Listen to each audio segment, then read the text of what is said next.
ظلمت ستم نو ایش جانن 70 زخم لگے ہون پھر ہوش آوے تے دسو ما فعل رسول اللہ.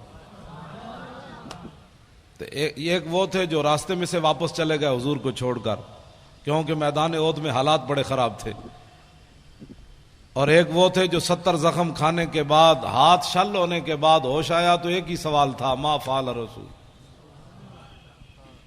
ظلمت ستم نو ایش جانن جڑے جام وصال دا پیوندے نے, جڑے نسن دا نا بھج جانا. میری طبیعت نہیں سی ٹھیک, میرے ڈیڈے درد سی, میں اس واسطے نہیں آیا. میری وائف جو ہے وہ اسپتال میں تھی, میں اس لیے نہیں آیا ناموس رسالت کے.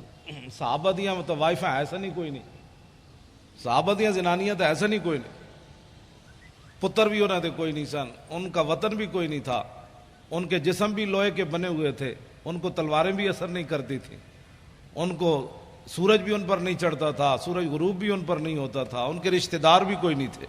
ظلمت ستم نو ایش جانن جڑے جام وصال دا پیوندے نے.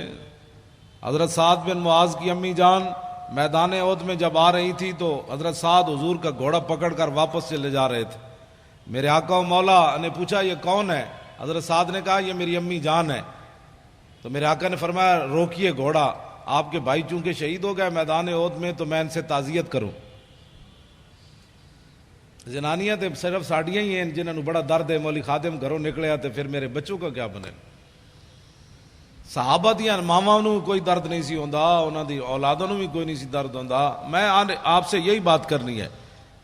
حضور نے گھوڑا روکا, سعد بن معاذ کی امی جان جب قریب آئیں تو عمیر بن معاذ میدان احد میں شہید ہو گئے. تو میرے آقا و مولا نے جب ان سے تعزیت کرنا چاہی تو انہوں نے آگے سے جواب کیا دیا, یا رسول اللہ میں اپنے بیٹے کے لیے نہیں آئی, میں بیٹے کے لیے نہیں آئی, میں نے تو سنا تھا آپ پر حملہ ہو گیا, میں تو آپ کو دیکھنے کے لیے آئی.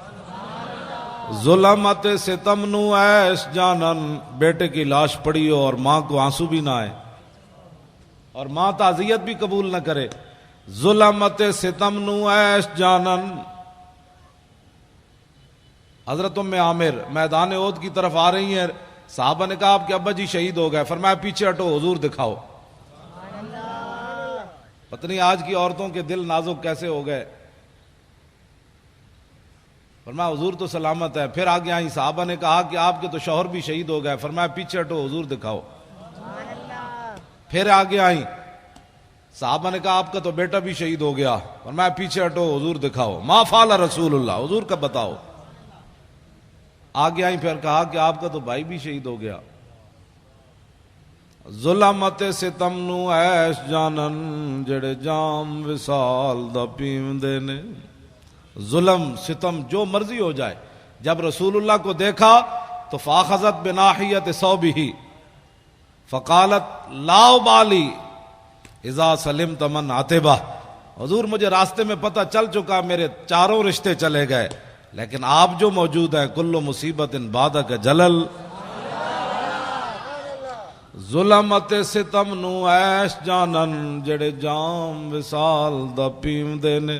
میری پنجابی سمجھ آئی کوئی نہیں؟ پنجابی میں نے اس لیے آپ کو یہ دو واقعے سنایا تاکہ میری پنجابی سمجھ آ جائے آپ کہ پیر نیک عالم شاہ صاحب نے وہاں کہاں جا کر بات کی. ظلمت ستم نو ایش جانن جڑے جام وصال دا پیوندے نے. جڑے نسدے آفتاں آئیاں تھی, ظلم دے حالات نہیں ٹھیک, جو یہ دیکھ کر بھاگ جائیں وہ جھوٹ بولتے ہیں ہمیں حضور سے عشق ہے. جڑے نسدے آفتاں آئیاں تھیں جھوٹا عشق دا دم مریم دے نے, سر کپ کے تلی تے رکھ لیندے. اللہ اکبر, اللہ ساری جانا ہوتا ہے نا. تو پیر نیک عالم شاہ صاحب کہتے ہیں حضور کے عاشق یہ پہلے جو ہے نا اسے کاٹ کر ہتھیلی پر رکھ لیتے ہیں, یہ لینا ہے تو یہ تو پہلے موجود ہے, بتاؤ اور کیا لینا ہے. سر کپ کے تلی تے رکھ لیندے جڑے عشق دا راہ نہ پیوندے نے. یہ میں نے 2-3 باتیں آپ حضرات کے سامنے اس لیے کی تاکہ آپ سمجھیں کہ میں بات کیا کرنے لگا ہوں.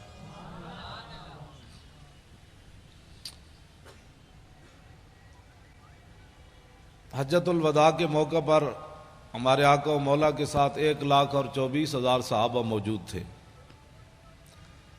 مولانا غلام غوث بغدادی صاحب، میں نے اس دفعہ نئی بات پڑھی ہے منگولوں کے کتوں کے بارے میں رمضان شریف میں۔ پہلے تو میں کہتا تھا نا وہ رسی کے ساتھ باندھا ہوا تھا، اب میں نے پڑھا کہ وہ زنجیر کے ساتھ باندھا ہوا تھا، زنجیر کے ساتھ باندھا ہوا تھا جب پادری نے حضور کے خلاف بات کی۔ رسی توڑنی آسان ہے، زنجیر توڑنا مشکل ہے۔ اور امام نے کہا کہ وہ عزیز علیہ، ہلاکو خان وہ جو تھا نا اس کا وزیر خزانہ، یہ اس کا کتا تھا، یہ بھی وضاحت آئی۔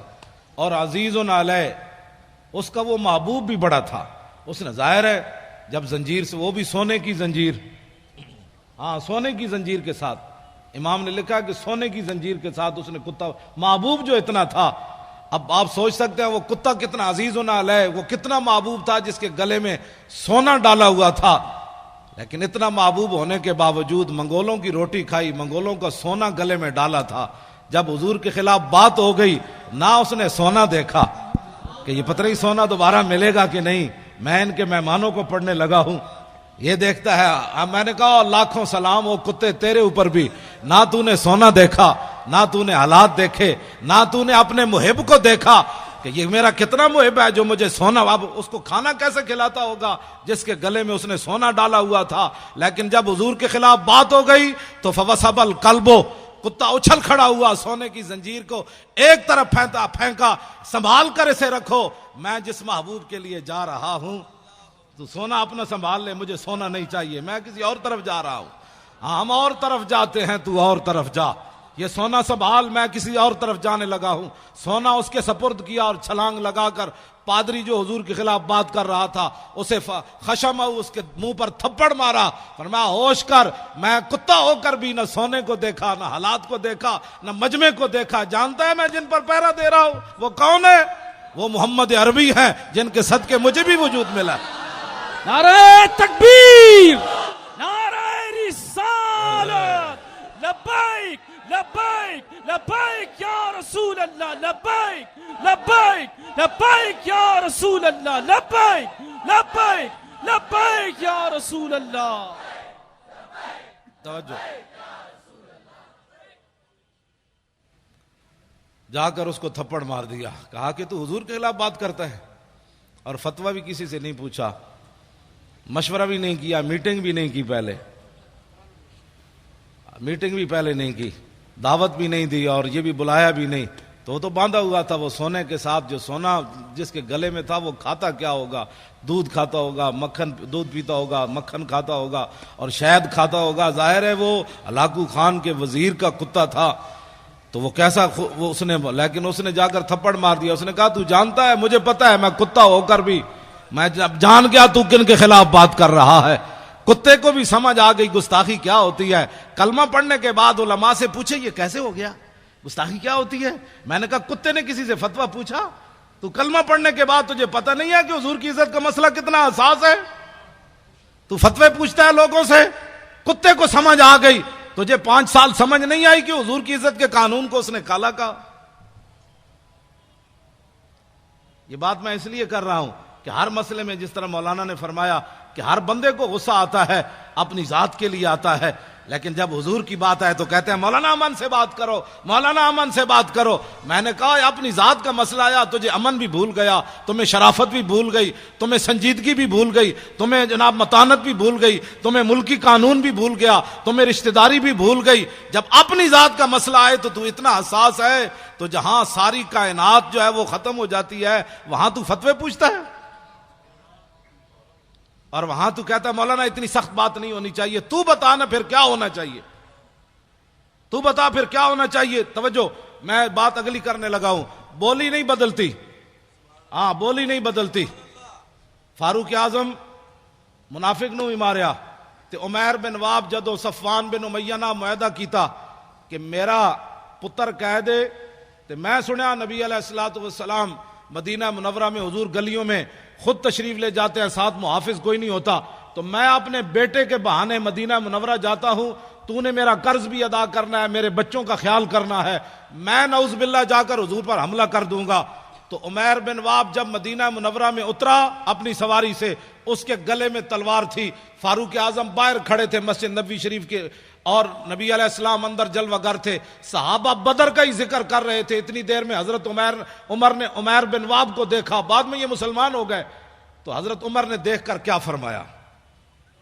کیا فرمایا؟ جو صحابہ قریب تھے، فرمایا دونکم الکلب، فرمایا اس کتے کو پکڑو۔ اب حضرت عمر کو بھی تعذیب سکھانی پڑے گی۔ اب حضور پر ایک بندہ حملہ کرنے کے لیے آیا تو حضرت عمر کیا کہتے کہ اس کے گلے میں ہار ڈالو؟ آپ نے فرمایا دونکم الکلب، فرمایا اس کتے کو پکڑو، اس کے ارادے غلط ہیں۔ صحابہ گئے، اسے پکڑ لیا، اتنی دیر میں حضرت عمر بھی آ گئے۔ حضرت عمر نے بھی اس کو یہاں سے پکڑا اور پکڑ کر گھسیٹ کر دربار رسالت میں جا کر کہا کہ یہ غادر بھی ہے اور خبیث بھی ہے۔ ہاں، یہ دونوں لفظ حضرت وہ زبان ترجمان نبی، ہم زبان نبی۔ آج ہمیں کوئی لیا مطلب دکھانا چاہتے ہیں کہ جناب مولانا، میں نے کہا حضرت عمر نے بولی اور حضور کے سامنے جا کر کہا یہ غدار بھی ہے اور خبیث بھی ہے، باہر کتا بھی کہا۔ تو میرے آقا نے نہیں فرمایا عمر بیٹھ جاؤ، اتنے جذباتی نہیں ہوتے بندے، یہ آیا ہی ہے نا بیچارہ، اس کو کیا ہو گیا، بیٹھ جاؤ عمر، اتنی پریشانی والی کیا بات ہے، بولی تو بدلو، میرے سامنے اس کو غدار اور خبیث کہتے ہو۔ توجہ، میرے آقا و مولا نے عمیر بن واب کو فرمایا کیسے آئے ہو؟ کہا جی بچے کو ملنے کے لیے آیا ہوں۔ میرے آقا نے فرمایا یہ تلوار کیسی لائے ہو؟ کہا کہ چھوڑے جی یہ تلوار، یہ تو تلوار ہے، انہوں نے بدر میں ہمارے ساتھ کیا مدد کیا ہے، یہ تلواروں کو چھوڑو جی حضور، میں تو ویسے آیا ہوں۔ میرے آقا نے فرمایا سچ سچ بتا کیسے آیا؟ نے کہا نہیں میں تو بیٹے کو ملنے کے لیے آیا ہوں۔ میرے آقا نے فرمایا حتیم کعبہ میں صفوان بن امیہ سے کیا بات کی تھی وہاں؟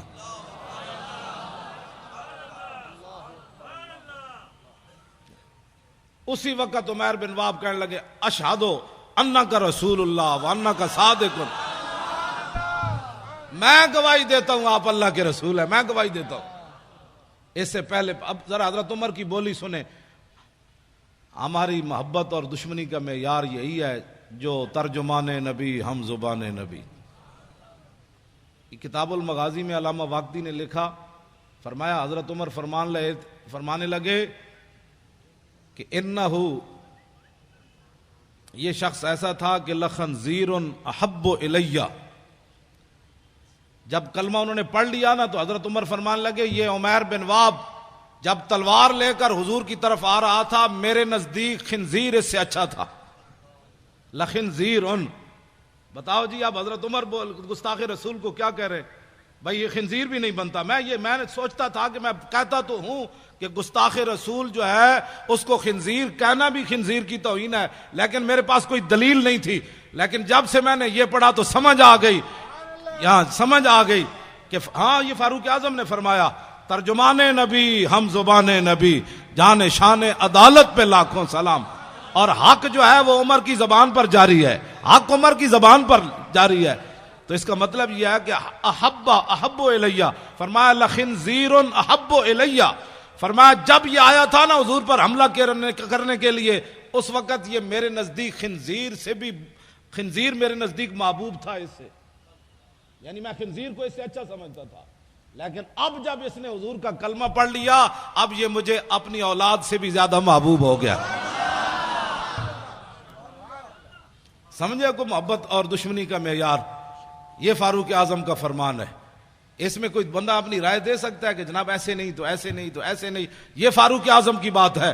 اور صحابہ میں سے کسی نے بھی نہیں کہا کہ جناب یہ انسان تو انسان ہوتا ہے، خنزیر خنزیر ہوتا ہے، پھر یہ عربی بولنے والا ہے، یہ مکے والا ہے، اور یہ آپ اتنے بات تو نہ کریں، انسان تو آج انسانیت کی لوگ باتیں کرتے ہیں، انسانیت کے لیے کام کرو۔ میں نے کہا انسانیت کے لیے کام کرنا یہ یک قومی نظریہ ہے، یہ ایک قومی نظریہ ہے، انسانیت کے لیے کام کرنا۔ انسان تو ہندوستان میں سارے انسان نہیں تھے، ہندو بھی تھے، سکھ بھی تھے، مسلمان بھی تھے، عیسائی بھی تھے، پھر یہ وطن بنانے کی کیا ضرورت تھی؟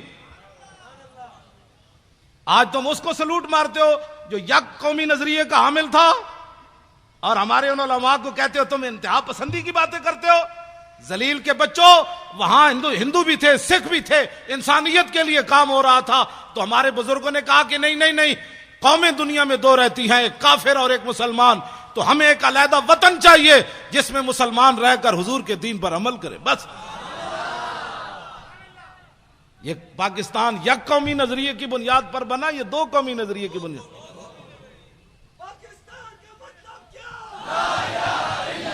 پاکستان کا مطلب کیا؟ جاگ اٹھے ہیں اہل سنت. بچے ہمارے ترانہ پڑھ رہے تھے، مزہ آ گیا. جاگ اٹھے ہیں اہل سنت، گونج اٹھا یہ نعرہ ہے، دور ہٹو اے دشمن ملت پاکستان.